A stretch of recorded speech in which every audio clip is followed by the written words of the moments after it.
So if we start about ransomware and then go to cloud ransomware, in cloud there will be two different types, ransomware and extortionware.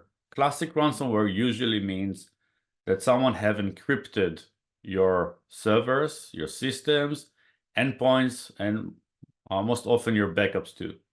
And in order to recover, you will need to retrieve an encryption key from the attacker. And usually it will take some time to decrypt all your data, and it will cost you a lot of money, which is usually not covered by the insurance company as well.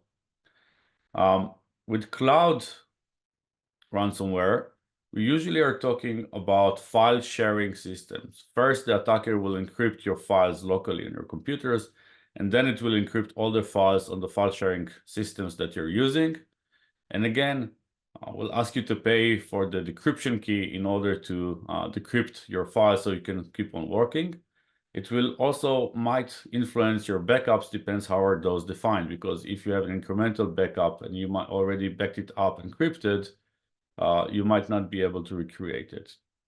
With extortionware, it's not about going back to business as usual and using your files. It's more about data that has been leaked.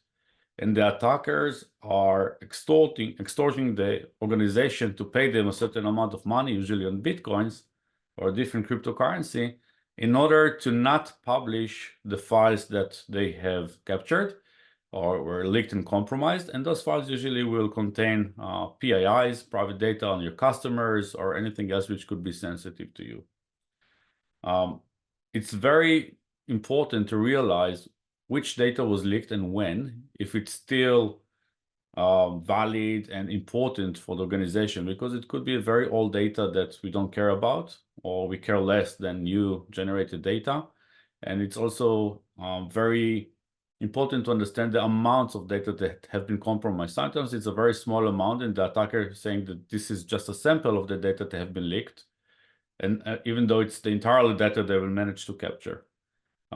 Having the right logs and having the right controls to be able to understand quickly which data was leaked, where from, and when is a key in order to have better negotiation. Getting those answers in minutes or hours will give you the upper hand after you have been breached.